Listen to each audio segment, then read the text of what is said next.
One of the most cringy parts about self-improvement is morning routine videos, hands down.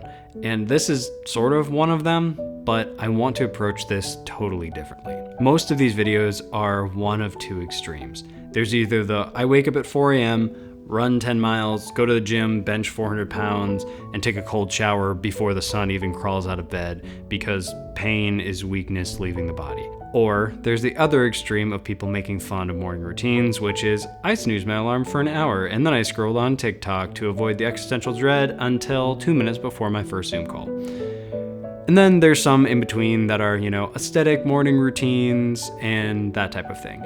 All in all, though, they feel very unrealistic, unwell thought, and just, they just feel bad to me. And so, as someone who's had a morning routine for over half my life and really enjoys their morning routine, but doesn't like the culture around it, I realized I wanted something a little bit different out of a morning routine video. So, in this video, I want to step back and look at morning routines with a fresh set of eyes, no judgment, and just see what I can find.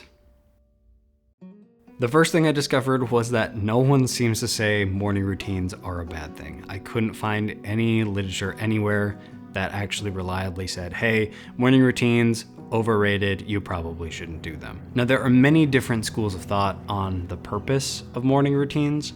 For some people, they say the purpose is just to get to work as fast as possible. For other people, it's an area of their day they can actually control and enjoy. And so it might be their actual reason to get out of bed because they're not looking forward to the rest of their day after that. Some people like their morning routines full of physical activity and mental gymnastics.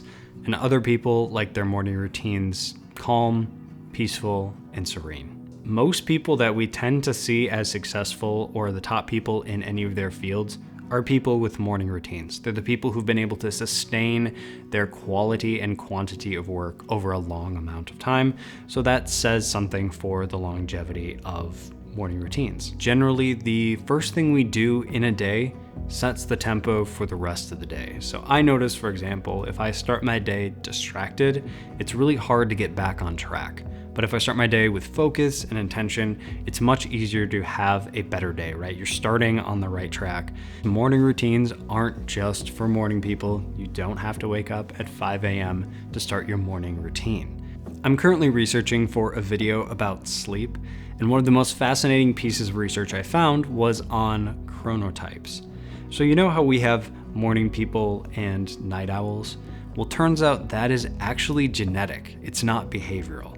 Now, it doesn't manifest until adulthood, until we're done growing, but basically, some people are actually at their best at 4 a.m. when they roll out of bed, but at the end of the day, they're tired by 8 p.m. ready to go to sleep. That's just how their circadian rhythm works.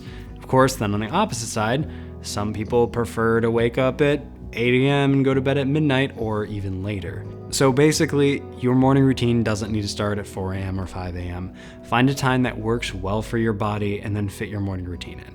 While researching, I also discovered some very common components of morning routines. Now, this doesn't mean that all morning routines must include all of these, so add or subtract based on your preferences.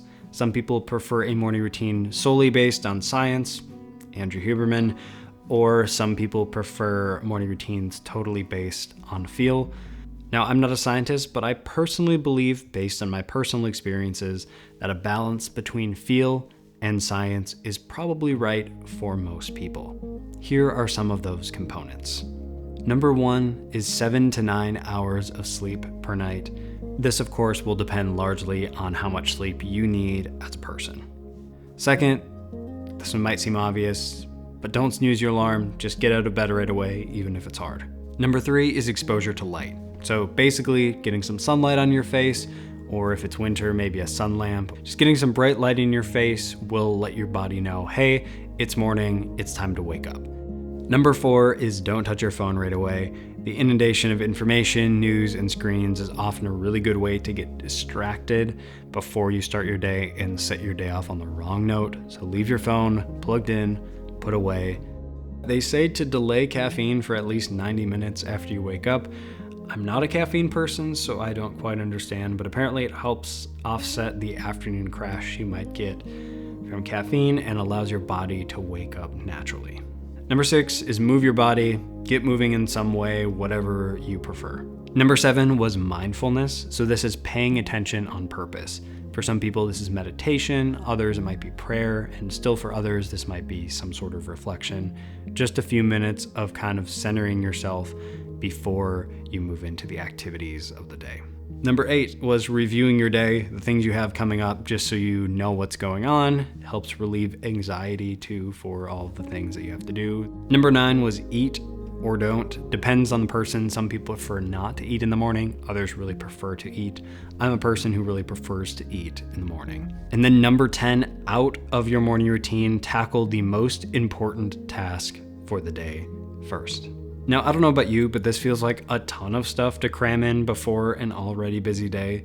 So just saying, tailor your routine to you. Just because someone else is doing something, it doesn't mean you have to do it too. At the risk of being cringy, I want to share my morning routine, or at least what my morning routine has been like most days since I went back to working for myself in April. Now notice I said most days, not every day, because I often hear people say every day and in most cases, that's actually not true. I think it would be on an average day, is the more common thing. I'm naturally a morning type, so 6 a.m. is a great time for me to wake up. On the flip side, that means I crawled into bed the night before around 9:45 p.m. I've tried waking up with my watch tapping my wrist, but that snooze button is just so tempting that I've decided to resort to an analog system. I'm usually super thirsty right away, so I tend to chug a glass of water. Next, I get outside as fast as I can and get a little 15-minute walk in to get some sun on my face and get my body and mind moving for the day. Next, I stretch for 5 to 7 minutes. I'm often in pain throughout the day if I skip this step, so this has become quite necessary. Next, this is where I've been trying to do some mindfulness. To be honest, this is the hardest part of the morning for me. I tend to get very distracted. 5 minutes is a win here. Next, I've been experimenting with a cold shower. It's a nice rush to start my day, but I don't think I'll feel super excited about it this winter. Finally, I eat the same thing for breakfast every day. 4 eggs, a piece of homemade bread with natural peanut butter and honey, and a bowl of natural applesauce. It works for me, and I enjoy it. Then I jump right into work to tackle my most important activity of the day. My phone stays plugged in and in a do not disturb mode until I am done with that most important task. The whole routine takes me about 45 minutes from the time I wake up until I sit down at my desk to start work for the day. Okay, I hope that wasn't incredibly cringy. A bonus here for you, a morning routine is great, but I personally noticed that there are several times throughout the day that I'll start to kind of fade a little bit. Maybe I need to pick me up. So I'd recommend having 1 or 2 activities that are kind of fallbacks you can go to re-energize you and get you refocused. For me, those activities are going outside for like 5 minutes. That always clears my mind, resets me, and allows me to get back into work. Another would be stretching or rolling on the foam roller. I enjoy both of those activities very much. If you're in a spot where you're not super happy with your life, I think implementing a morning routine is a really effective first step in turning your life around into a life you actually love. So even if you don't have much control over the rest of your day, take some control of your morning, and even if it feels a little bit cringy, just give it a shot.